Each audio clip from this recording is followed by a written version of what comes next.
Loop system. Test, test, test. Testing, Yay. 1, 2, 3. You can hear it? Good. All right. Okay.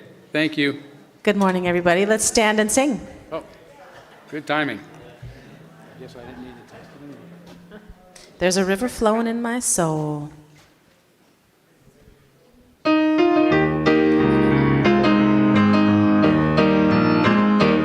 There's a river flowing in my soul.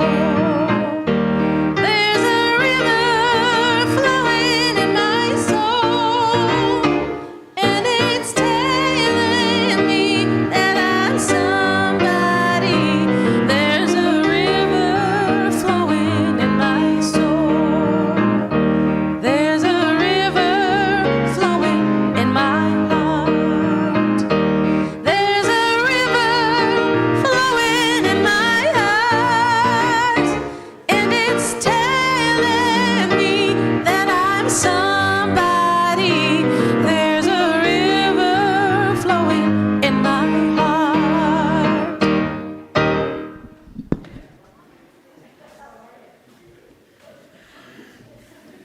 Good morning, everyone. Great start to our service this morning. Welcome to the Unitarian Universalist Church of Spokane, where we join together as always to create a nourishing liberal religious home and to champion justice, diversity, and environmental stewardship in our wider world. Or as we like to say, in short, to create community, find meaning, and work for justice. We also like to start by welcoming everyone, all that you bring with you, all of your uniqueness, your differences, your beliefs, your lifestyle. All of that is welcome here this morning. And this includes those of you who are in the room with us, as well as those who are live streaming with us. Great to have all of you as well. So a couple of quick announcements. This is the last time you're going to hear it. I know you've been hearing it for weeks now, but this will be the last time to announce that we will be having our annual meeting next Sunday, the 14th, following our second service around 12:30. So please be here for that, particularly if you are a voting member. We would appreciate it so we can have a quorum. And again, lunch is going to be available for a contribution, thanks to our One Parish, One Prisoner team. And the proceeds will be going to help the young woman we're sponsoring once she's released. So thank you for that. And I wanted to let you know about it's in your order of service, but we'll be gathering downtown next Saturday at noon to have our congregation represented in the annual Pride Parade. We're going to meet at Auntie's Bookstore, in front of Auntie's Bookstore, on the sidewalk. Not inside, so leave the books. You can leave the books alone and go back afterwards, but on the sidewalk near Auntie's, and then we can find out exactly where we will start in the parade, where we'll be in the lineup, and then we can walk down there together. So that's next Saturday at noon. And you say that the march starts at 12:30? Is that right? Or 12. Oh, it starts at 12. So we need to gather at 11:30. Okay, sorry, I got that. So. Glad we didn't have very many people here first service. So, all right, so you get it. So we'll want to be there probably around 11:30 to walk over and get started, maybe even a little sooner than 11:30. Okay, all right, so that's next Saturday. What's that? Yes, you have an announcement? Come on. I know most people are going to be at the annual meeting next week, but if you're get done early or if you're not going, I'm going to be playing at the Women's Club on the South Hill for a volunteer fair. So if you want to find opportunities to volunteer in the community or hear me play, I'm going to be there playing. It starts at noon, but I'm going to be getting there around like 1:30. I'm going to be playing for a couple hours. So yeah. That's Sunday? Next Sunday? Yeah. Okay, next Sunday, good. Okay. And yes, I do see our board president, Cindy, is back there. We're going to have, if you're interested in learning about our proposed budget that we'll be voting on next Sunday, you can get your questions answered after service there. Now, Emma Hernandez, did I hear that you have graduated from college recently?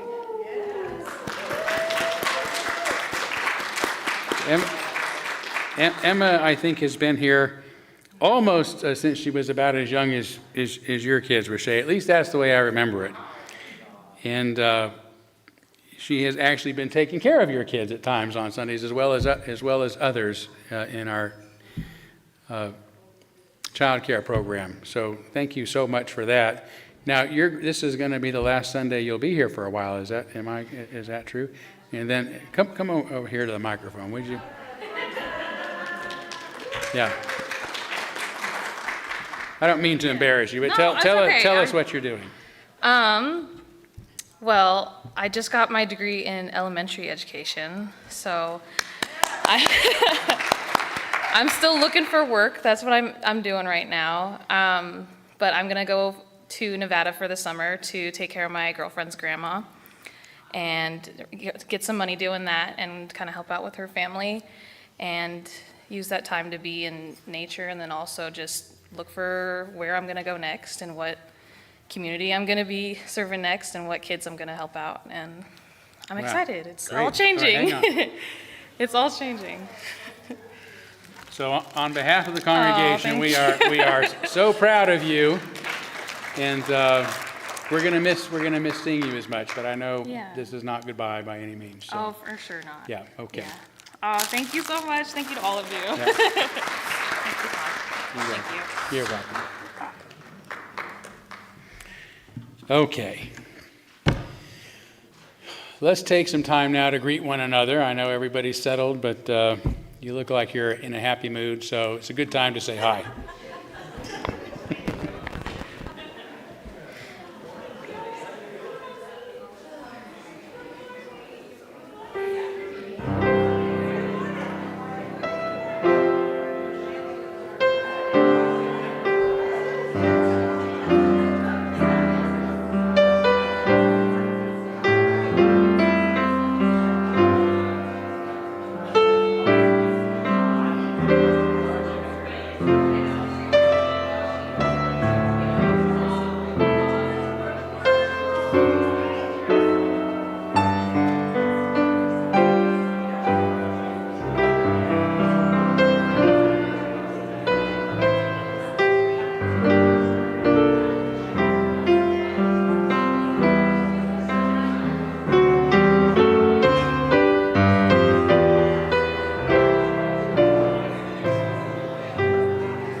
Okay, more opportunity to visit with one another during social hour, so do stay around for that. But we are going to move forward now by lighting our chalice, the symbol of our unity and our solidarity, of our openness and our inclusion, of our community and our individual uniqueness. May this small flame be our offering of warmth to those who are cold and alone, and a light to those in darkness.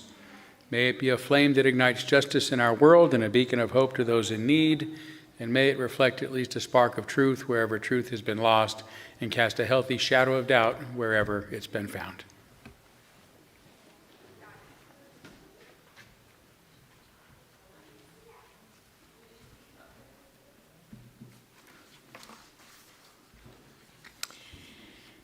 It was a challenge to work on these opening words. I have not given any thought to the Ten Commandments in many years.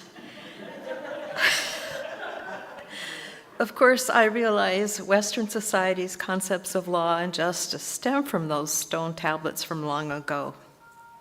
Fundamentally, people haven't changed, but civilization has. Those commandments were handed down from on high to an illiterate, fear-based society. Today's society is vastly different. More people are educated, well-traveled, well-read, and have global connections through the internet. Folks tend to be curious and open to other cultures and attitudes, After all, the history of the world is one of migration and intermingling of people, despite the current administration's closed-mindedness. I looked at a couple of modern versions of the commandments and decided to create my own, adapting some of what I read. I encourage you to do the same. My 9 commandments, I couldn't come up with 10. 1, awareness of and fidelity to the sacred, which is in all things. God is the universe. We can only catch glimpses of the great mystery. Practice care, compassion, and kindness. 3, continue to grow and learn throughout your life. 4, believe in and accept yourself.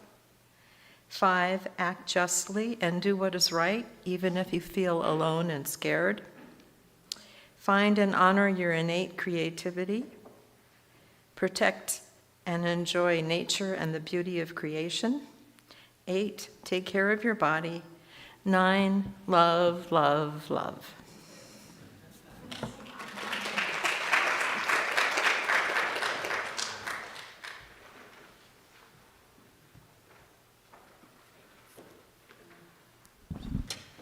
Okay, let's stand and sing. One more step.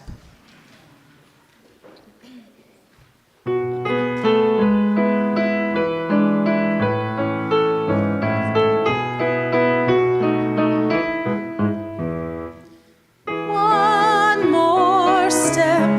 We will take one more step till there is peace for us, and everyone will take one more step. One more word. We will say one more word till every word is heard by everyone. We'll say one more word.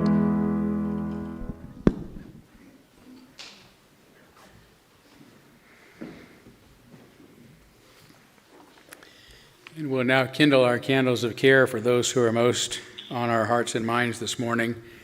I didn't receive any special request from our church community, but we do want to continue what has become a tragic tradition, I think, for us in our services, but that is to light candles on behalf of the many people in the world that are suffering from injustice and violence, including the people of Ukraine and Russia, Palestine and Israel and Iran and Darfur and South Sudan and so many other places dealing with war and violence.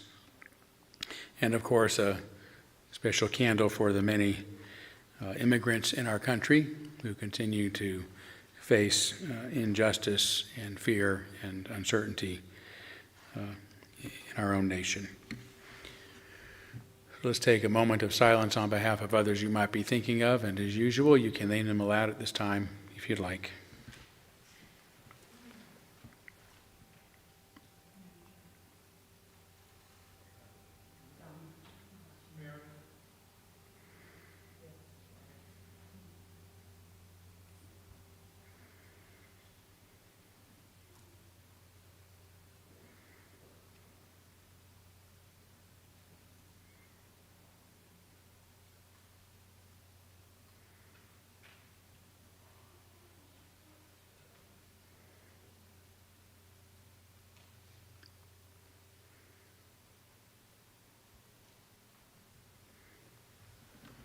Those named aloud and those embraced in our silence, and all those who are suffering in our world at this hour, we hold in our community with compassion. And we now gratefully give and receive this morning's offering, which helps sustain this community and our mission to the larger world.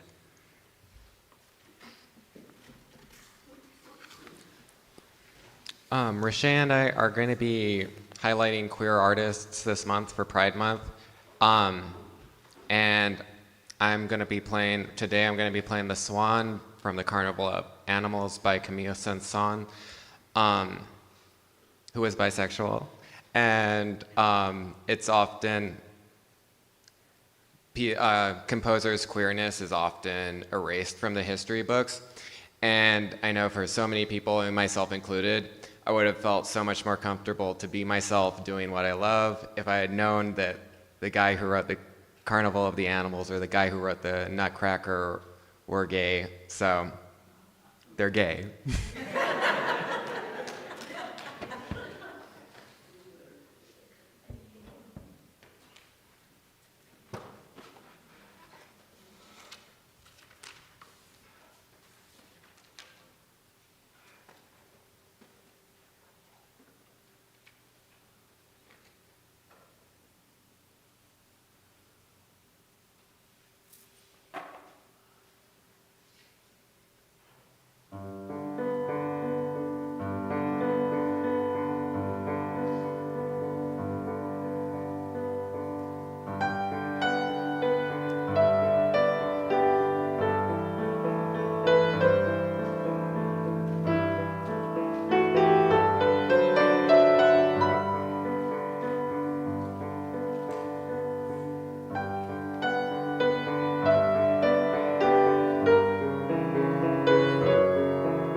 Thank you, Jackie.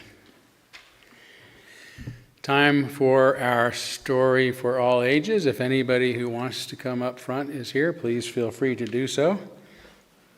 I always or invite a friend, so let's see who has showed up to help today.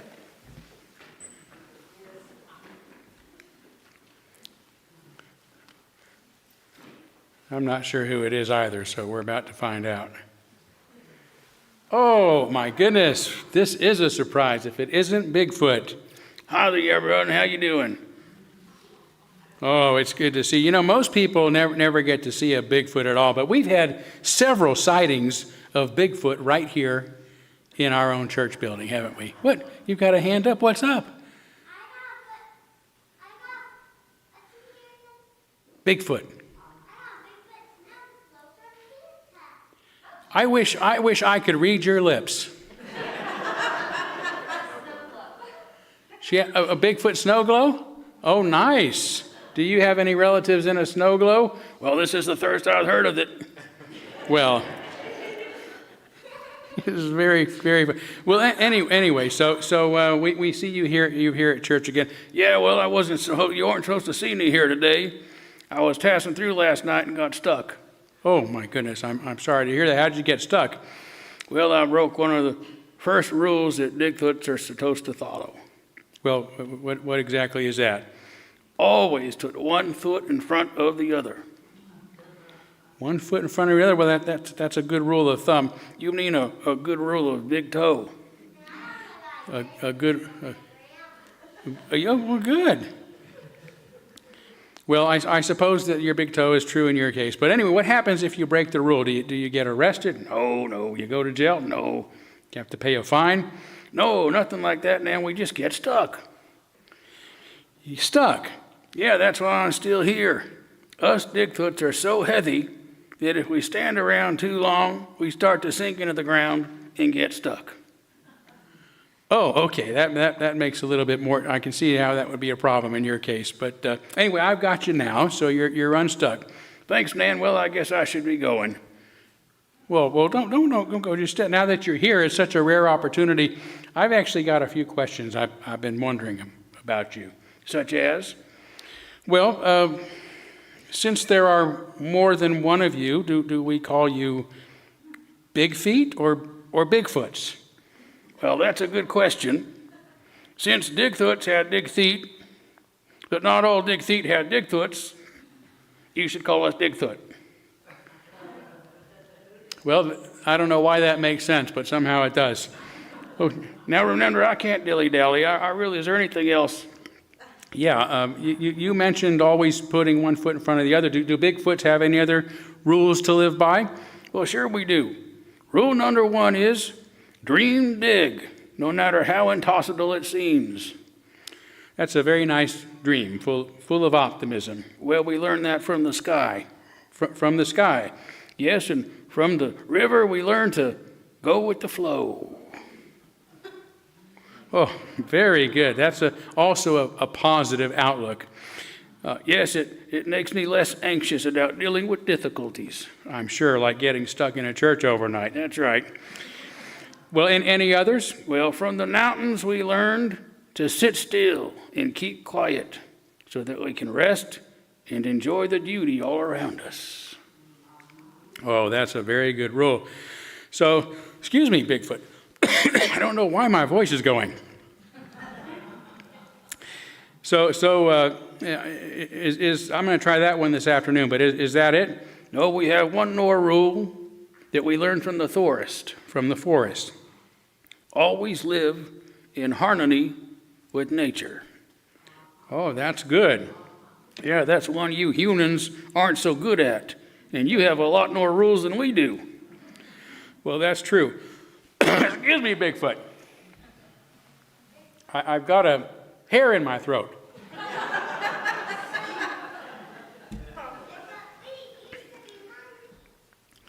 We used to be monkeys? You still are, sweetheart. All right, okay. All right, so I'm sorry to admit it, Bigfoot, but now that you've shared your list of simple rules with us, follow your dreams, go with the flow, sit still and keep quiet, and to always live in harmony with nature, maybe we can start doing a better job of it ourselves. What do you think, guys? Yeah? Okay. Well, that'd be good. Don't forget our most important rule. Always put one foot in front of the other. It's time for me to go, Nan. I need to get home so I can dream, flow, sit still, and harmonize. Later. Oh, thank you, Bigfoot. We'll see you later at the next Bigfoot sighting.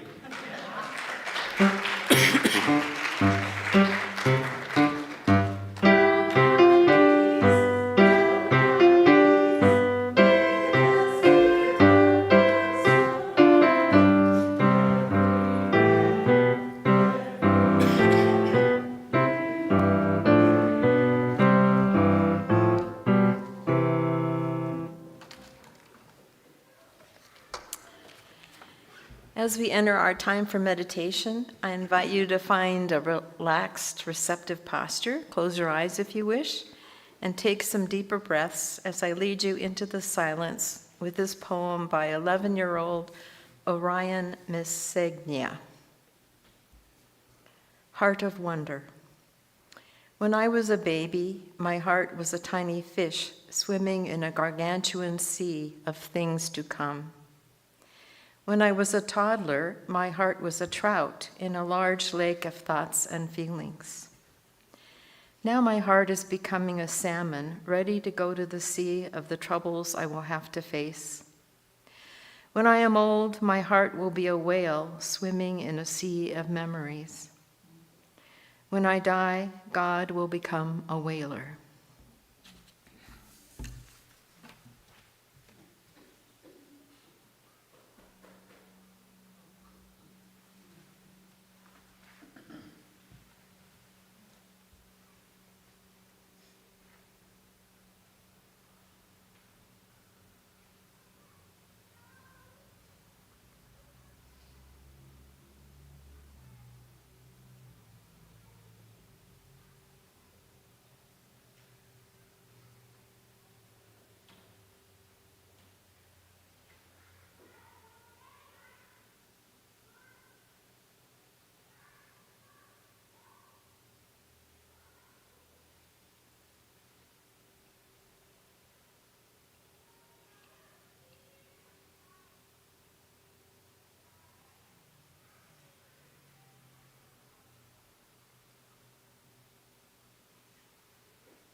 Thank you so much. So for those who didn't catch it, that's one of Jackie's original pieces. So it is as wonderful a composer as they are a musician. You know, I might be allergic to Bigfoots. Ever since I encountered Bigfoot, my voice has gone away. Before I get into my sermon, as I give my voice an opportunity to be refreshed by the water that I had run out of, thank you, Lisa, I'll tell you a little story about Bigfoot's character.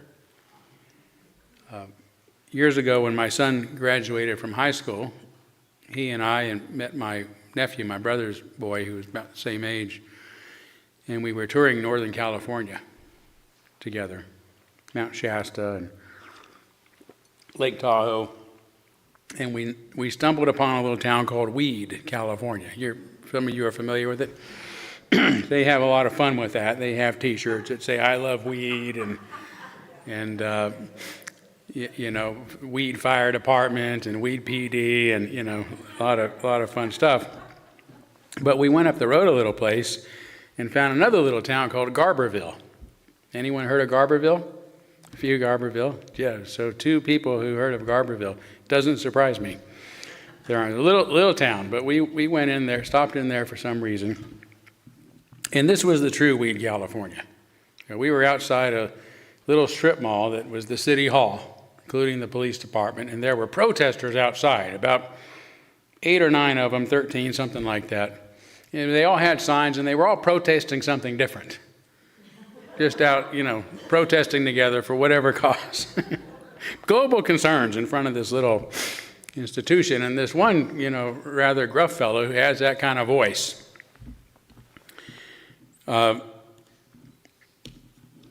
runs into the police department and comes out with these cards that he hands to us. And these cards say, if you see any suspicious characters, please report them immediately. As he's smoking a joint out in front of the police department, you know. Have you seen any suspicious characters around here? No, not at all.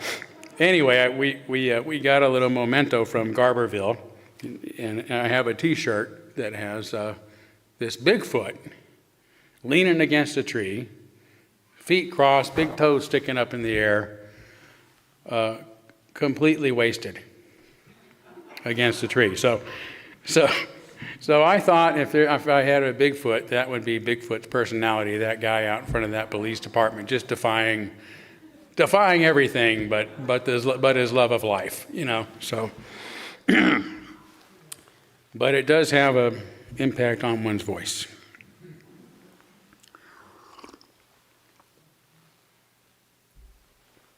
So, in my March 8th sermon, Pathway or Pathology, for those who recall it, I gave, in passing, my translation of the 10 Commandments, after which somebody said, we need to hang those on our walls.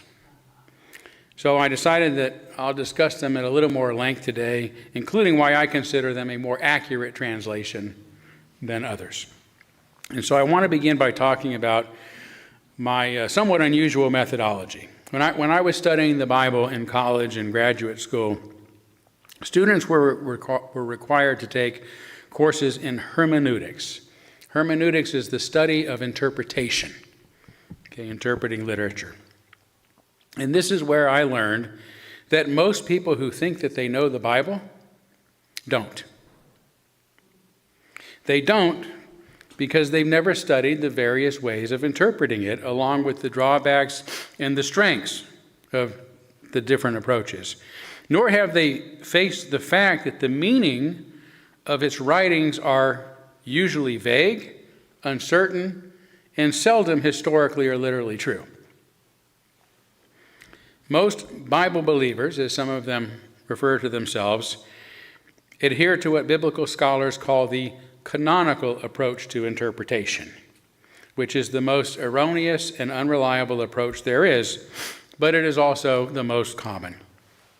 Canon comes from the Greek word meaning law, and when used in reference to the Bible, It refers to the entire body of literature that is considered legitimate, the legitimate Word of God according to whatever church authorities one follows. And this is so even though its contents were written and rewritten by different authors and edited over a period of centuries. In the very term, the Bible, is indicative of the problem with this approach to interpreting it. It means the book. That's what the Bible means, the book, implying that it's one book with a clear and coherent theme from beginning to end. And that's why I prefer to call it the binder, right? Which is a more accurate description of what's inside this leather-bound gold-leafed collection of unrelated writings. In its first book, Genesis, for example, it begins with two different creation accounts, two different creation stories in chapter 1 and 2. Scholars believe that Genesis, along with some other of those early books in the Hebrew Scriptures, is a compilation of various stories and myths from different groups of people who had merged together by the time it was assembled. In the book of Isaiah, also in the Hebrew Scriptures, is another good example, a different kind of example, because it was written by at least 3 different authors over the period of an entire century. And these are, of course, from the Hebrew Scriptures, which also have very different meanings to the Jews, the Scriptures' originators, than they do to the Christians who later appropriated the Hebrew Scriptures as their New Testament, as their Old Testament, I should say. Their New Testament begins not with 2, but with 4 different stories of Jesus' origins. Now, and his teachings, of course. I recently saw a kind of funny cartoon making this point. Jesus is about to deliver his Sermon on the Mount, and he says, "Now listen up, everyone. I don't want to end up with 4 different versions of this."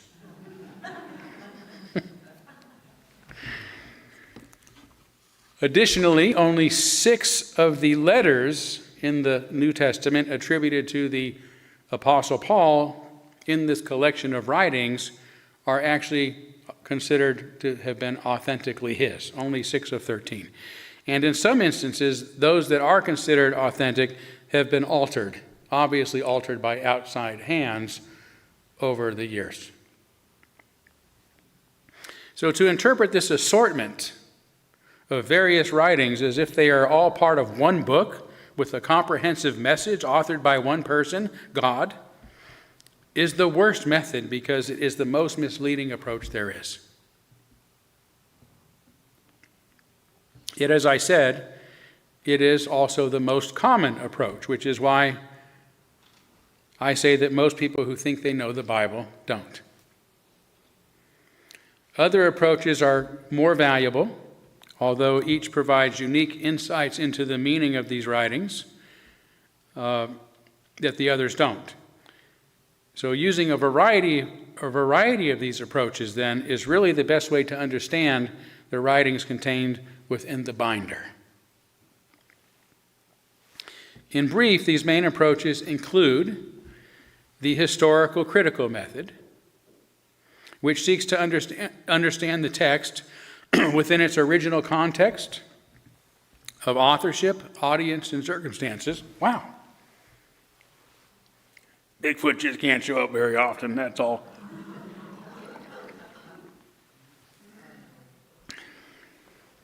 I've actually had a little bit of that bug that went around a couple of weeks ago, too, that impacted my vocals.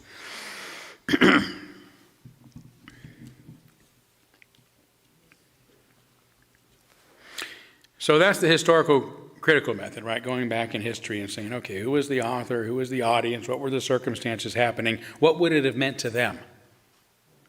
Not what does it mean to me today?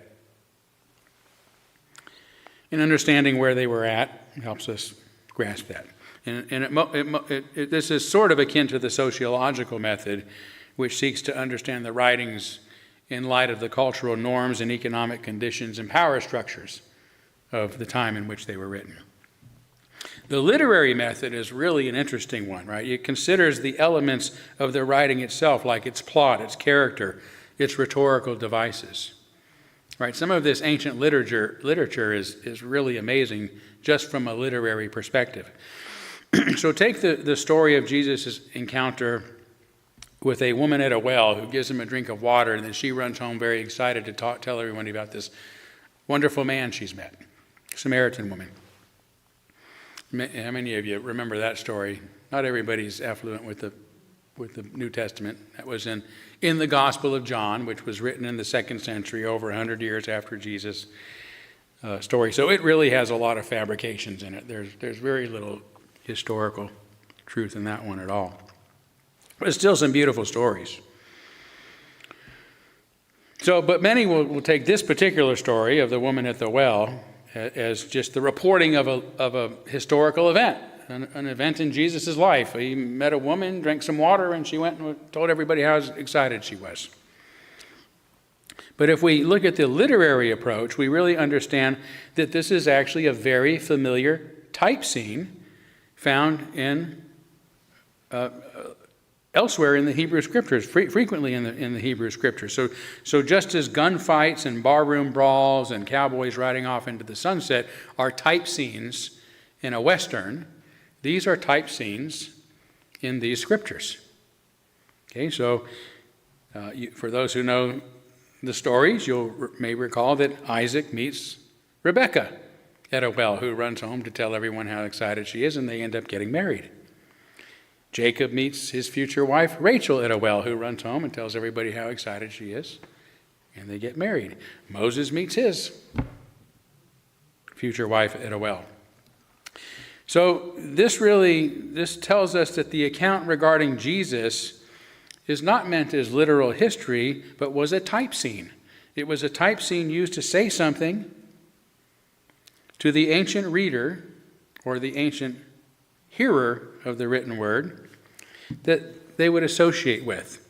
Namely, that there is something special about Jesus that is akin to the greatness of other legends like Isaac, Jacob, and Moses. And no, Jesus did not end up marrying the woman he met, but the fact that she was a Samaritan, whom the Jews were not only forbidden to marry, but even to associate with in public, let alone drink from their cups, their unpurified cups, may have implied that in Jesus' world, we ought to set aside such differences and come together as one people. It's a beautiful story. It's a beautiful piece of literature, even if it's not historical or true.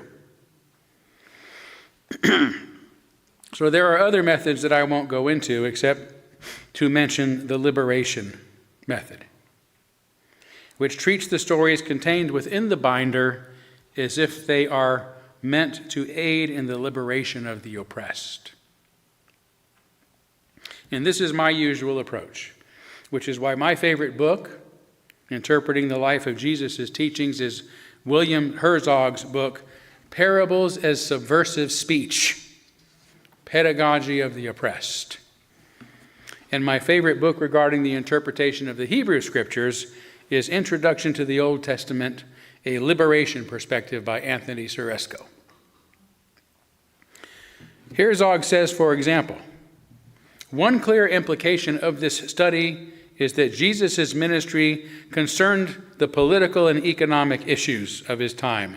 Matters of injustice were not peripheral to a spiritual gospel, but were at the heart of his proclamation and practice.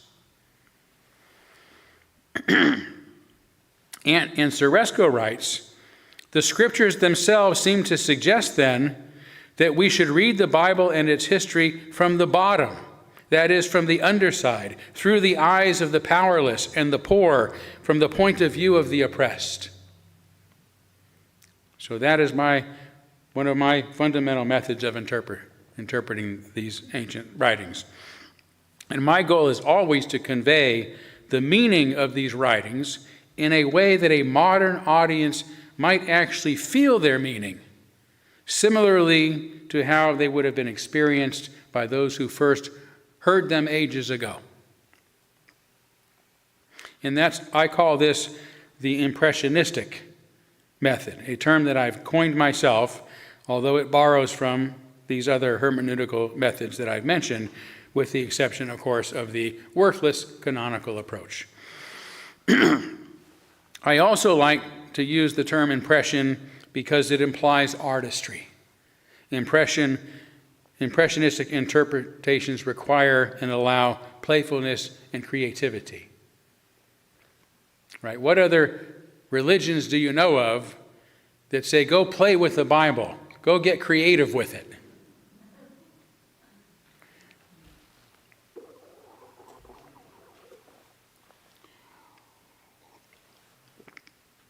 So before giving my impressionist interpretation of the Ten Commandments, here's how they are presented in most modern translations. You shall have no other gods before me. You shall not make for yourself an idol. You shall not take the name of the Lord God, your God in vain. Observe the Sabbath day and keep it holy. Honor your mother and your father. You shall not murder. You shall not commit adultery. You shall not steal. You shall not bear false witness against your neighbor. And you shall not covet your neighbor's wife or anything that belongs to your neighbor. You're familiar with those. Although that list has actually been removed from its important context, this is the list that conservatives want to display in our schools and public buildings. To the modern eye, we understand the essential meaning of these words, but they still sound a little hollow to us, a little distant, a little arbitrary, a little ambiguous. You shall not murder, for example, sometimes translated as you shall not kill, obviously doesn't mean what it says at face value, or else those claiming that ours is a Christian nation would be more upset by all the wars and extrajudicial killings going on in their name. And what does it mean to honor your father and mother? Does it mean simply that we should obey them? Or listen to what they teach us, or pass on their ways and their ideas and their rules on to our own children generation after generation, even if their old habits and beliefs are no longer useful? As for making graven images, our homes, communities, museums, government buildings, and graveyards are filled with animal figurines and statues of people we admire. Is this wrong? Is this a sin? And what does it mean to take the name of God in vain? Do we even know the name of God? The meaning of these simple commands seems straightforward until we start asking ourselves what it actually means to follow them, to observe them, to put them into practice. Yet I propose that those for whom they were written more than a millennium ago had no such difficulty in understanding precisely what they meant within the context of their lives. My impressionistic translation of them represents my effort to help you understand them in the same way that they would have been felt and experienced then in the context of our modern lives. So here goes. Don't revere anything more than freedom.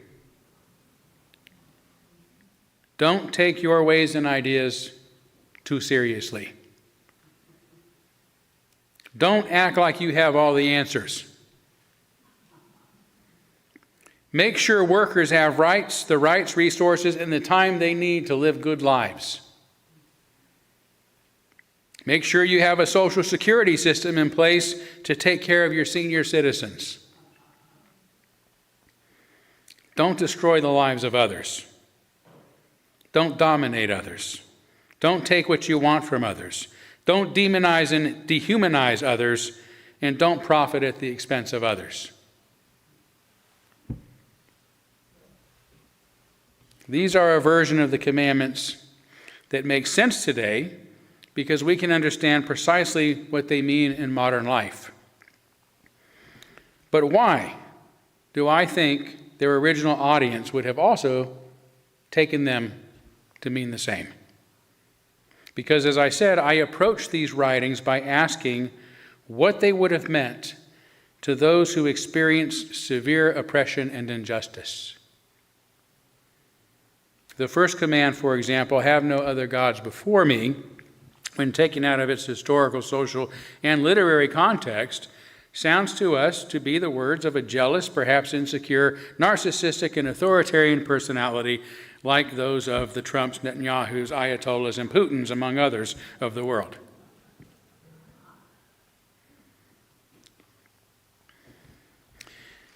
But if we remember that these commands were created by various people who had escaped tyranny, slavery, oppression, and poverty, among other injustices, worshiping a punitive, authoritarian God just doesn't make sense.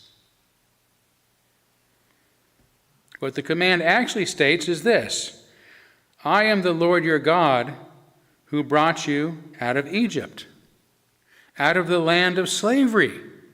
You should have no other gods before me. So how do we know when something is worthy of our devotion and our reverence? When it liberates us.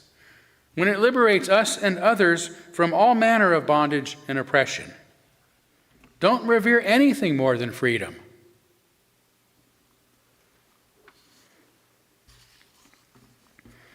I take the second and third commands, don't make graven images and don't take the Lord's name in vain, to mean that we shouldn't care so much about our ideas, especially our religious beliefs, that we are willing to attack and punish those who see things differently.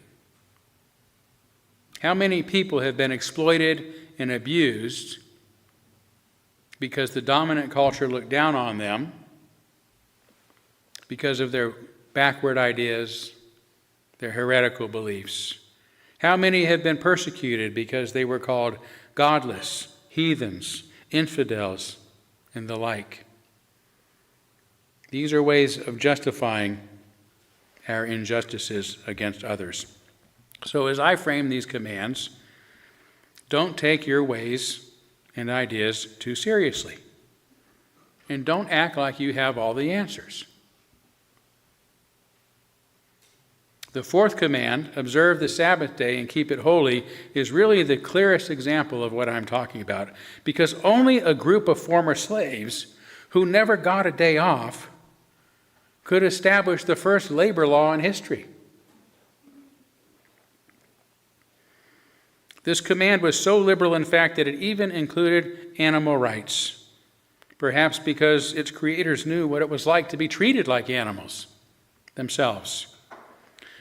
On it you shall not do any work, neither you, nor your son or your daughter, nor your male or female servant, nor your animals, nor any foreigner residing in your towns. Nobody. Everybody gets a day off. Everybody deserves a day off.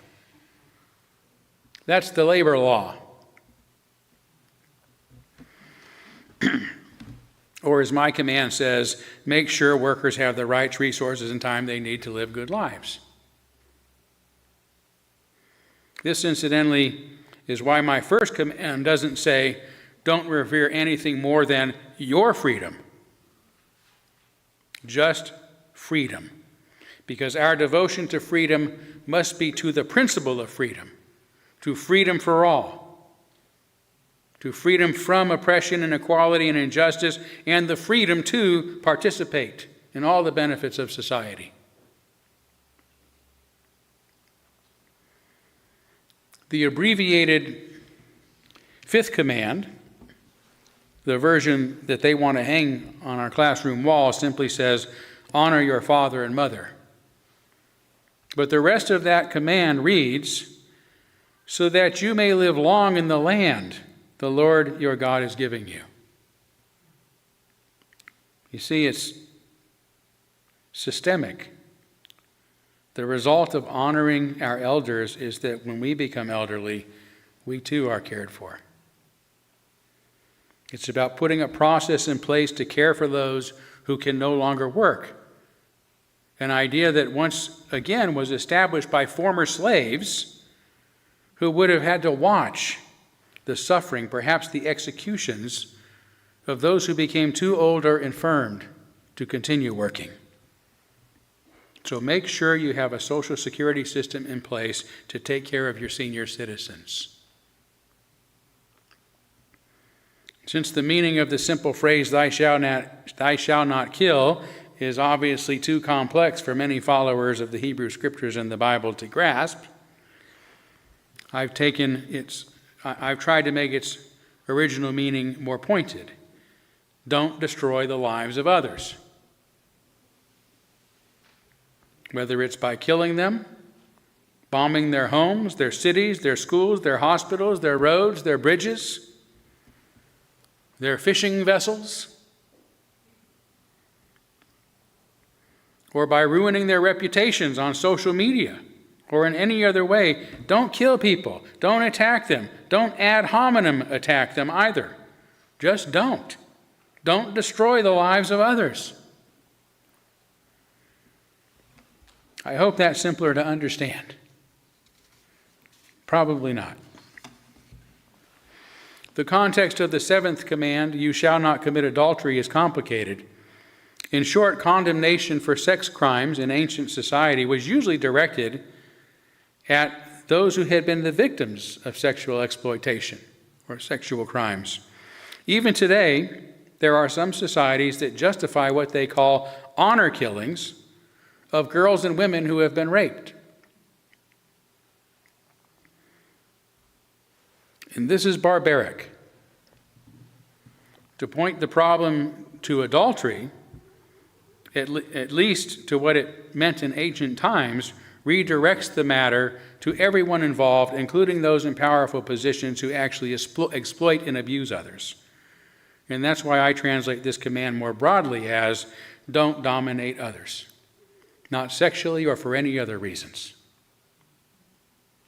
Because domination violates the first commandment of don't put anything before freedom, including the freedom of others.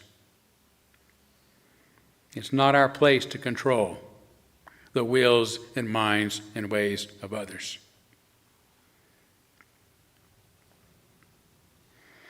Thou shalt not steal remains the most understandable command perhaps in today's parlance, but I prefer to say, as I have, don't take what you want from others, for stealing merely implies the taking of objects, leaving those who have been victimized by such behavior a kind of abstraction, if at all.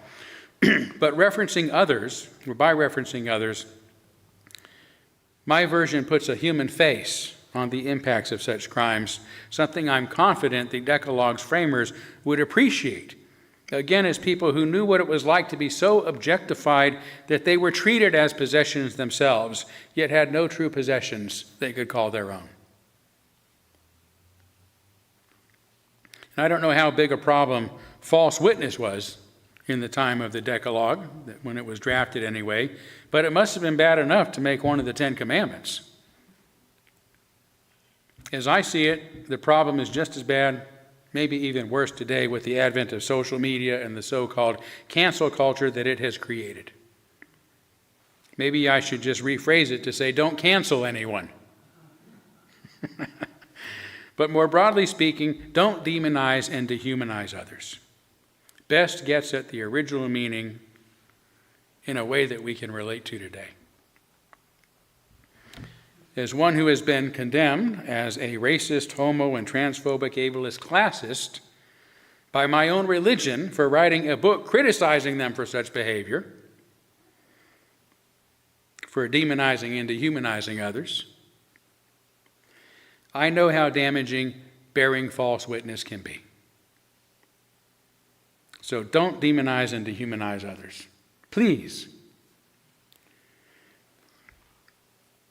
Finally, I translate the 10th commandment, you shall not covet your neighbor's wife or anything that belongs to your neighbor. That's kind of problematic in itself, right? Because it implies that a wife is a possession, which that was the case. So I simply say, don't profit at the expense of others. As with stealing, this better gets at the human impacts of such behavior. For it's one thing to want what others have, it's another thing to take what you want from others. And for those living under oppressive circumstances, again, who had no right to anything of their own, and what little they did have, a blanket, a tunic, maybe some memento from happier times, could be taken away at any time from anyone, including their own equally desperate neighbors. So don't profit at the expense of others. Today there are countless ways to profit at the expense of others and to shield ourselves from the reality, sometimes without even realizing it. Our economy is so widespread in today's world, after all, that we're unable, any of us, to see its full impacts, nor fully understand how achieving our interest may negatively impact the interest of others. It's impossible to know, but we must do our best to pay attention so that we do not profit and are not profiting at the expense of others. So in closing, it's easy today to think of the Ten Commandments as a worn-out relic of religious authority, a set of arbitrary rules etched in stone by a jealous God, a list that many authoritarians today wish to impose on our entire society. No wonder they mean so little to us freedom lovers. But look at them now. Don't revere anything more than freedom.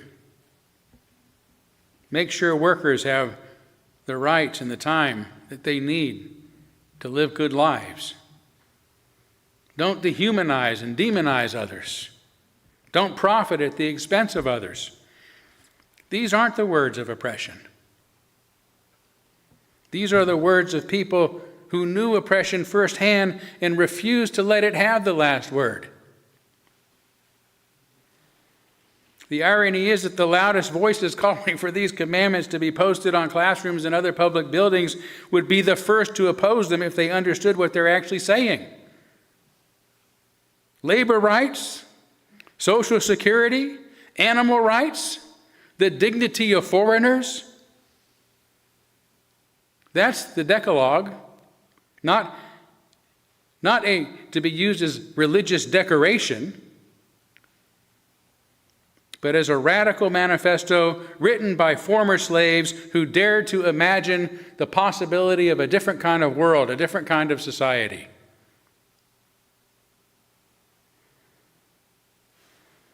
As much as I believe in the separation of church and state, I'd consent to hanging them just about anywhere if doing so means we finally have to start obeying them.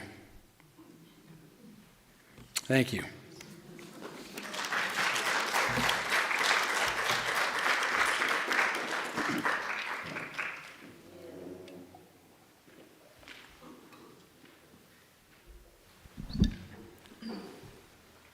Okay, please stand and let's sing.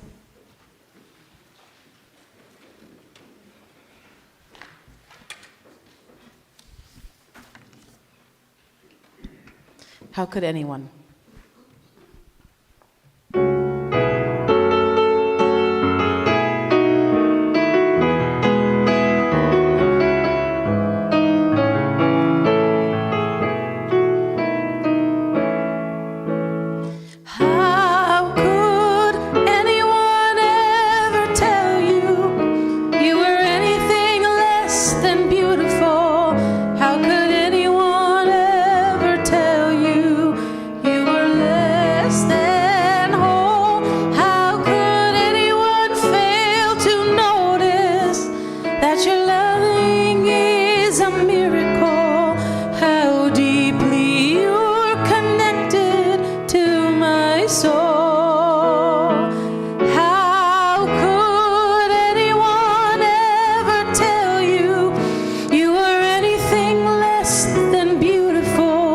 How could